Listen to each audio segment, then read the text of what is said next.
दुनिया में बर्बादी फैलाने वाले कोरोना वायरस ने हिंदुस्तान में अपना पांव पसारना शुरू कर दिया है।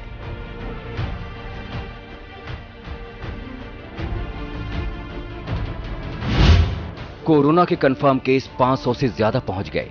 करीब इतने ही कोरोना के संदिग्ध भी हैं। अब तक 10 लोगों की मौत कोरोना से हुई है।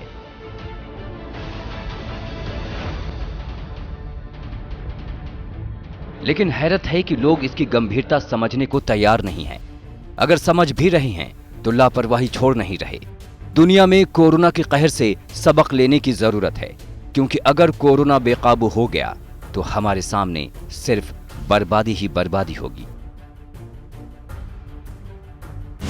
तो कोरोना से डरना जरूरी है, क्योंकि दुनिया भर में अब तक इस वायरस से 15,000 से ज्यादा लोगों की मौत हो चुकी है। कोरोना से डरना जरूरी है क्योंकि हिंदुस्तान में 500 केस पॉजिटिव पाए गए हैं। कोरोना से डरिए क्योंकि सिर्फ 48 घंटे में ही देश में 210 लोग कोरोना पॉजिटिव पाए गए हैं। और कोरोना से इसलिए भी डरिए क्योंकि अब तक इसकी दवा इजाद नहीं हो सकी है।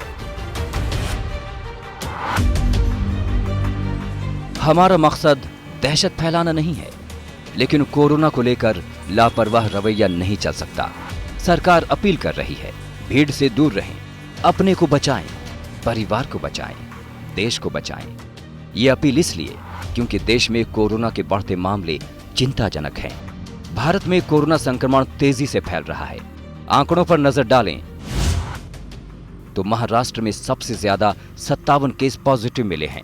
वहीं दूसरे नंबर पर केरल है, जहां 95 लोग कोरोना से लड़ रहे हैं। कर्नाटक, तेलंगाना और उत्तर प्रदेश में 33 केस पॉजिटिव हैं। वहीं राजस्थान में 32 और गुजरात में 30 कोरोना के मरीज हैं।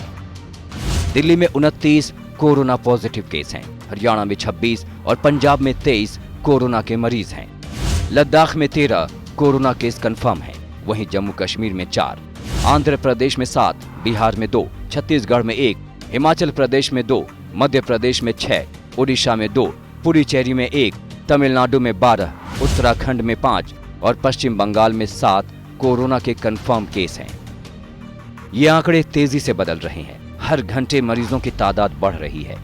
नोट करने वाली बात यह है कि भारत में कोरोना वायरस का पहला केस 30 जनवरी 2020 को रिपोर्ट हुआ। पहले केस से 100 केस होने में 45 दिन लगे। अब लगभग हर 5 दिन में भारत में कोरोना संक्रमण के केस दोगुने हो रहे हैं।